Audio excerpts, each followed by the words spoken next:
Today on Ridge Roamer, we're going to install the bed rack from OpenRoad on my Jeep Gladiator.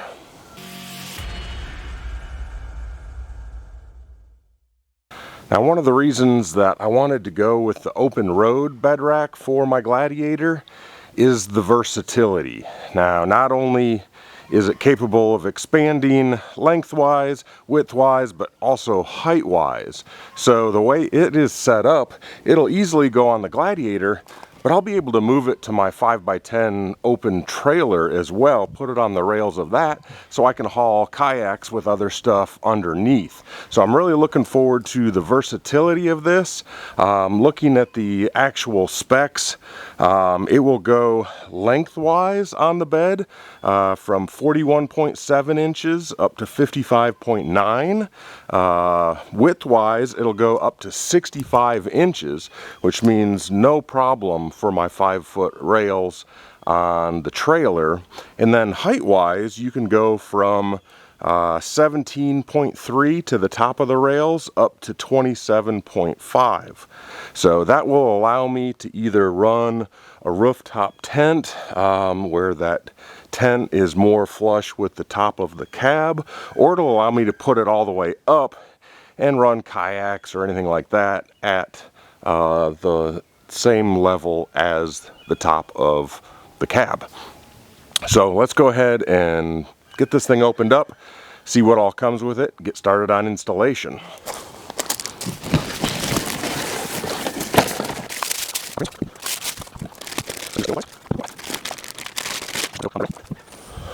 Alright, so here's everything we've got. We've got the 4 verticals. We've got 4 mounting plates that go on the bed rails for those verticals. We got 4 rubber pieces that go between the mounts and the rails. We've got mounting brackets to hold those down to the bed. We've got the crossbars, 2 of those that'll go widthwise, and then we've got 2 spreader bars that'll go lengthwise. Then they also give us some rubber seal to go in the crossbars. We've got all the hardware and the instructions, and then end caps for these crossbars. So looks like it's going to be pretty simple. Here's a list into the future of everything we need to actually install it. A knife just to open the box. They include a 14 and 12 combination wrench. So that is what I used for all of the nuts. That worked fine. They also include a 4 and a 5 millimeter Allen wrench. Now they're pretty basic, pretty cheap, so I did round it out. So I ended up using my own 4 and 5 millimeter Allen wrench. The 5 pretty much being required. There's only a couple of 4 millimeters, so that wasn't a big deal. So really the only thing you need to provide yourself is I would have a 5 millimeter Allen on hand, and the rest of it went super easy.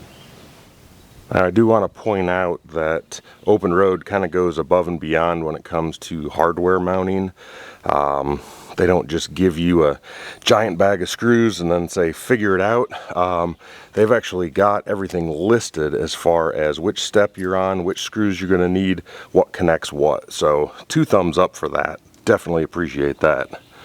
Alright, so as far as installing the verticals here, okay, here's the general game plan. You've got this plate here in the bag called the main screw.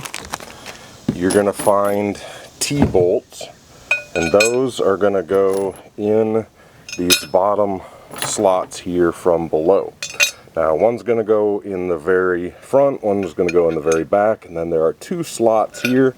You are going to have to pay attention and see, based on which vertical you're on, what the placement is, because some of them are going to go here and some of them are going to go here.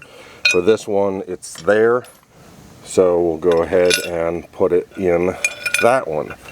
Once those T-bolts are in, what you're going to do is get the rubber piece, and the little nubs on the bottom go into correlating grooves on, or little holes on the bottom there as well. So we'll just seat that into place. Pretty straightforward and easy there. And then we're going to set that assembly on the rail about where you want it.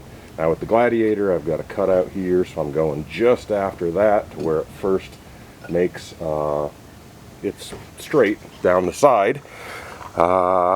Then you've got the brackets that are going to bolt that onto the rail. Now I had the factory sliding bed rail bolts here for other stuff. There are no brackets included that are going to work with that. So you either need to make or supply your own L brackets to bolt to here, or pop those off, which is just 4 bolts on each side. Not really a big deal. Pull those off and use their supplied brackets. This is not long enough to go down and hit the factory bed rail mounts there. So to mount these onto this plate, you're going to use the hardware in body and gazintree link to the screw. It's not perfect. They made an effort. I'm appreciative. Take the longer of the 2 bolts, which is a 40 mil. They've got 40 and 30 mil. And then put that through one of the larger washers and get that started holding these 2 clamps together. They do include Allen wrenches and a 12-14 combination wrench, so pretty easy there to get that stuff started. And then you also notice on these brackets that there are 3 holes front and back where these can mount. So you just got to make sure underneath your bed rail you're not hitting anything that's going to cause interference. So on mine here it looks like that middle where I've got it's going to work just perfectly. And we're going to take the shorter and I'm going to put a small washer on this 30 mil and drop it in the correct hole. And then I'm going to take a lock washer and a nut, and now I'm going to slide this up under the bed rail and attach my lock washer and my nut. Grab the larger of the Allen wrenches they provide and just start tightening that down. As that starts tightening down, you can also tighten the clamp. And we'll do this both ends of this mounting bracket. And once your bracket is secure, these tighten down pretty well, makes it nice and secure, then you're basically just going to set this vertical rail up here. These T-bolts will still move easily in the slots, so you can set them wherever you want. I'm going to go outbound, then the big flat washer, then a lock washer, then the nut, and again these are out of the main screw bag, and then they give you an acorn nut to kind of cap the top off. So we'll go ahead and do that for all 3 of these and tighten it down.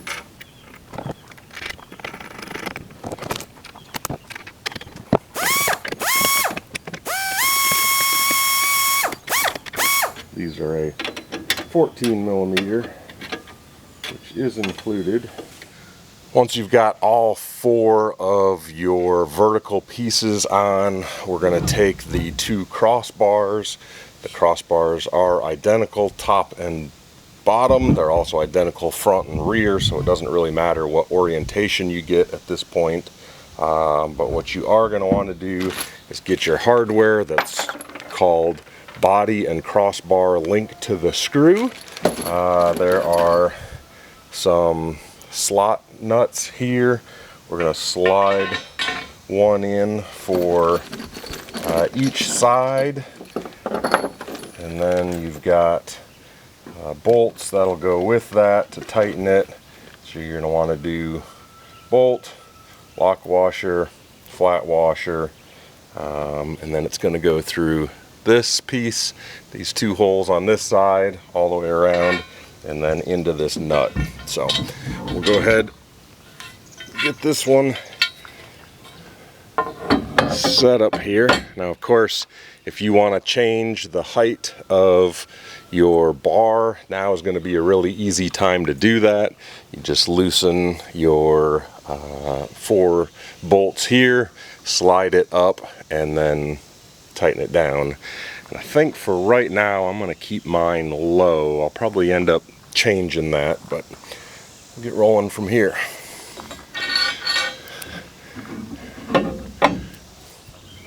I find it's easiest to have something to be able to move that slot nut, and then have your, keep an eye on where your bolt is, get them lined up, and then tighten it. So that's what worked best for me. Obviously, once you've got one in, the other one's going to go right in, because that slot nut is the perfect spacer. After completing that step, I will say that where this saddle here and this beam come together, it's really a press fit. The bolts hold it together, but once you have those together, it's very hard to slide it this way. So what I did was I took some measurements and figured out where I needed to be to have this centered in the configuration I'm in, and ended up with essentially 5 inches on either side. Once you know that little bit of math can help make sure that your life will be easier as you start getting everything connected. So that's on the Gladiator with this particular height. Obviously you got angles, and as things change, it's going to change, but I just kind of held these up at what was going to be level this way, and then took measurements. So that helped a lot, and once that's pressed in there, these go in reasonably easily. It's not super easy, but reasonably easy. And now we're going to do the end caps and the crossbars. Now, they do give you rubber seal material, so if you're going to be putting things like kayaks on top of here and you want some rubber to have that bump up against, this is going to work really well. If you want to slide in some slot nuts to be able to bolt something to the top of this, then don't use it. But you've got that option either way. Pretty easy installation. It literally just slides into that channel. I'm going to put it in for now, but I am going to end up getting a basket or a rooftop tent mount. So I may take this out later, but with this installation being this simple, why not? End cap slides on, round on the top, hex on the bottom. Take the hardware out of the sealing screw bag. Literally just match up the bolt hole. Put your acorn nut on the bottom. And tighten down with a 4mm.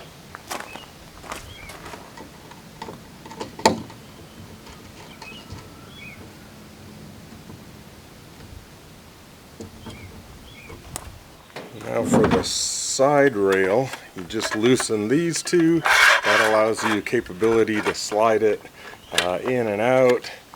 And then I'm going to install the hardware from bag beam screw, and get one started over here, and get one started over here.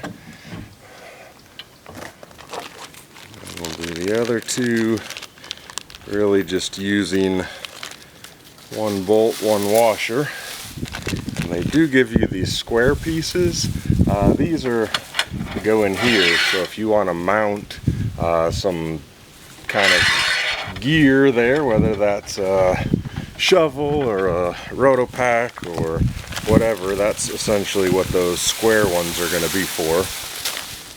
So tighten all 4 of these, and then we'll re-tighten the 2 on the back, and then we'll be done. There you go, there's installation of the OpenRoad bed rack on my Jeep Gladiator. Installation was pretty straightforward. Hopefully this video helped you out with deciphering which bags of hardware will go with which step, but pretty easy process overall. Love the adjustability this way, so if you've got a longer bed, the same rack will work, or if I transfer this down to my trailer and I want it a little further apart, I can do that. Also get the height adjustability here.